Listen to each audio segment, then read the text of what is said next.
SPG. Striktong patnubay at gabay ng magulang ang kailangan. Maaaring may masiselang tema, lengguwahe, karahasan, sexual, horror o droga na hindi angkop sa mga bata. Ginagawad ang parangal na ito sa first placer ng 6th Annual Mathematics Contest. Late ka na naman, Samuel Kim. Bali wala ka talaga kumpara kay Jeric Lee. Nasaan ang ama mo? Bitiwan mo ako. Hanggat hindi kami binabayaran, sasama ka sa amin. Sino ka? Kaklase niya. Ikaw yung bastigulerong si Samuel Kim. Siyang #1 sa klase namin. Hayaan yung tapusin niya ang exam niya. Wow! Ang galing mo! Ngayon lang tumaas ang grades mo ng ganito. Nainsulto kasi ako doon sa kaklase ko eh. Kaya nag-review ako na mabuti para sa test. Kung sino man yung kaklase mo, dapat ko siyang pasalamatan. Kaya pala, gusto lang naman namin turuan ng leksyon ng papa mo eh. Anong gagawin niyo sa akin? Yung nagawang istorbohin na magamang kumakain ng payapa! Huwag mo na itama yung sarili mo, tayo na! Bitawan niyo ako! Ang issue dito, kapangyarihan. Pag wala ka nun, tapos ka. Kaya gusto ko maging abogado. Para kapag may kapangyarihan na ako, sila naman ang tatapakan ko lahat. Huwag ka na mag-abogado kung balak mo na magiganti. Mr. Kim, may ginulpi kang lalaki kagabi at namatay! Ba't hindi mo sinabi kay sir yung totoo? Ayoko magkautang na loob. Sa paligay ko, hindi mo ba naranasang tumulong sa kapwa mo? O tumanggap ng tulong sa iba, tama? Hindi ko kailangan ng tulong. Sinabi ko na nga ba kaya wala kang kaibigan. Ako ba ang una? Jeric, bakit nandito ka? Sabi niyo ayaw niyong bumaba ang total average ng klase. Kaya nandito ako, para alokin na i-tutor si Samuel Kim.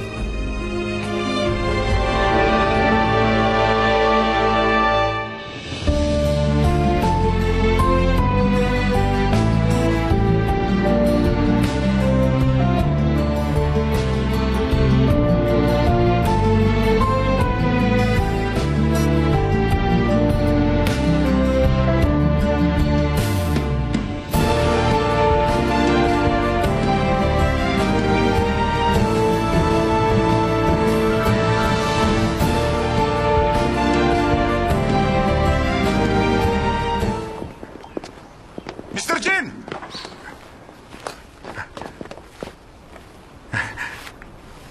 Natutuwa ako makita kayo. Bumalik ka na sa trabaho. Linisin mo lahat. Opo. Sige po, sir. Bakit may mga sugat siya? Ayon po sa nabalitaan ko, nasangkot siya sa isang gulo. At mula nung araw na yun, tinanong niya kung may scholarship fund tayo. Para daw sa anak niyang first honor. Nabanggit niya rin sa akin ang tungkol sa anak niya. Sabihin niyo lang po sa akin kung sisisanti na siya. Mr. Jin, ano pong dahilan at pinatawag niyo ang buong pamilya ko? May mahalagang dahilan. Kung ganun po, diretsuhin niyo na. Ano pong dahilan at pinatawag niyo kaming lahat? Buti pa, sa kabilang kwarto tayo mag-usap. Talaga po bang bibili niyo lahat ng stocks? At wala na kayong ititira sa aming mga stockholder? Nagawa ko na yung bago pa man kita patawag dito, Mr. Han. Pero paano niyo po yung nagawa sa amin? Alam ko kayo ang may-ari at magagawa niyo ang lahat ng gusto niyo sa kumpanya. Pero ano ang dahilan? Napag-alaman ko na ubos na lahat ng credit card mo.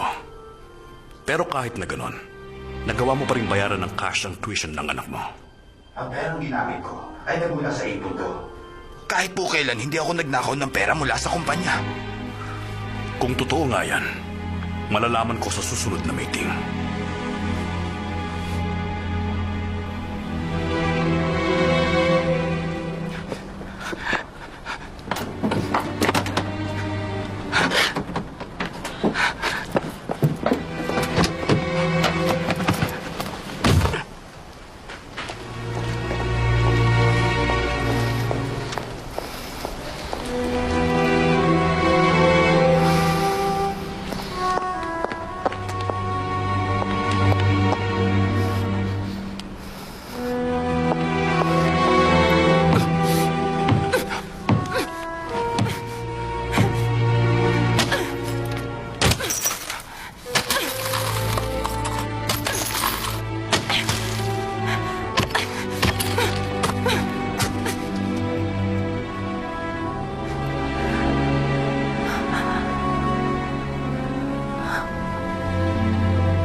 Miss!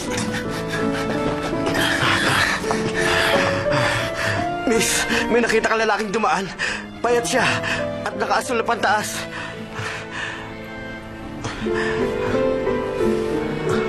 Oo, doon siya pumunta. Ah, tara!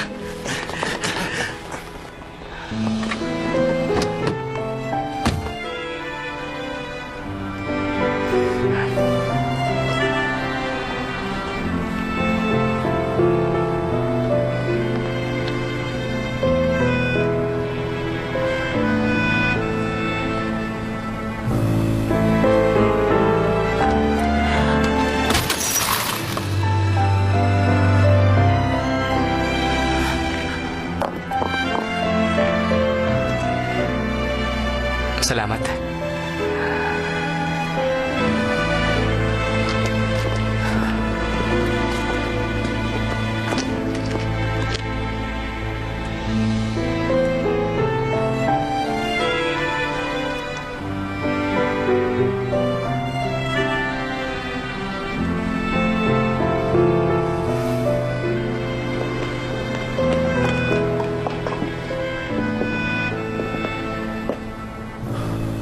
Hoy!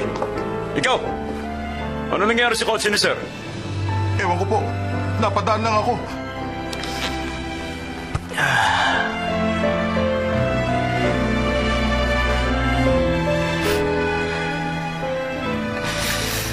Sayang naman. Hindi ko na itanong ang pangalan.